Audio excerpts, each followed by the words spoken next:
মুসাফাহার বিষয় সম্পর্কে হানজালা আল উসাইদি রাদিয়াল্লাহু তাআলা আনহু বর্ণনা করেন, তিনি বলেন, লাম্মা আবা আলা নাফসিহি খুশুআহু ইনদা নবী সাল্লাল্লাহু আলাইহি ওয়াসাল্লাম হিনা ইউযাক্কিরুহুম বিল জান্নাতি ওয়ান নার সুম্মা ইশতাআলাহুম বাদা যালিকা বিল আহলি ওয়াল আওলাদি ওয়াল আমওয়াল। হানজালা রাদিয়াল্লাহু তাআলা আনহু তিনি একদিন রাসূলুল্লাহ সাল্লাল্লাহু আলাইহি ওয়াসাল্লামের কাছে এসে তার পরিবার পরিজন, দুনিয়ার এই সাই সম্পদ যা আছে এগুলো ঝামেলার কারণে, যে সবসময় দেখেন যে যখনই রাসূলুল্লাহ সাল্লাল্লাহু আলাইহি ওয়াসাল্লামের কাছে থাকেন তখন কেন যেন দ্বীনের প্রতি তার একটা আগ্রহ, ভালোবাসা, ইসলামের প্রতি আগ্রহ তিনি উপলব্ধি করতে পারেন। কিন্তু যখন এখান থেকে বেরিয়ে যান পরিবারের কারণে, সাই সম্পদের কারণে, দুনিয়ার যাই ঝামেলার কারণে, দেখা যাচ্ছে যে ভুলে যান, দ্বীনের কথাই ভুলে যান।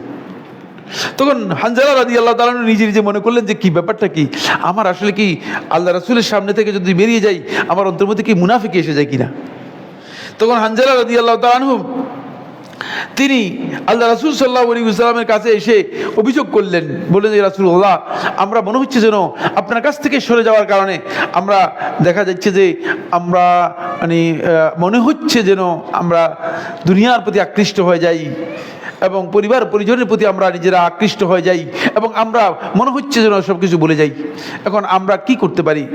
তখন রাসূলুল্লাহ সাল্লাল্লাহু আলাইহি ওয়াসাল্লাম বললেন, তোমরা আমার কাছে যখন থাকো, যেহেতু আমার কাছে থাকার কারণে, ওহীর সংস্পর্শে থাকার কারণে, ওহীর সাথে থাকার কারণে তোমরা এমন একটা অবস্থানে থাকো যে অবস্থানে যদি তোমরা দুনিয়ার অন্য সময় থাকতে তাহলে তোমাদের অবস্থা এমন হতো যে আল্লাহর পক্ষ থেকে ফেরেশতারা এসে তোমাদের সাথে মুসাফা করতো। মর্যাদার তোমরা এমন এক স্থানে পৌঁছে যেতে, ফেরেশতারা এসে তোমাদের সাথে কি করতো? মুসাফা করতো। ফেরেশতারা এসে মুসাফা করতো, ফেরেশতারা পর্যন্ত তোমাদের প্রতি আকৃষ্ট হয়ে তোমাদের সাথে মুসাফা করতো।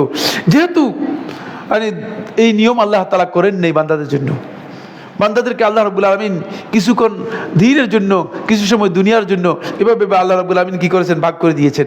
সুতরাং এতে অস্থির হওয়ার কোনো কারণ নেই। এটা মুনাফিকের লক্ষণ নয়, বরং এটা তোমাদের মধ্যে যে ঈমান আছে সেই ঈমানের লক্ষণের চিঠি, সেই ঈমানের লক্ষণের চিঠি। ফলে এই মুসাফাহা রাসূলুল্লাহ সাল্লাল্লাহু আলাইহি ওয়াসাল্লাম সাক্ষাতের ক্ষেত্রে আল্লাহ নবী সাল্লাল্লাহু আলাইহি ওয়াসাল্লাম সবাইকে কি করেছেন? মুসাফার হুকুম দিয়েছেন।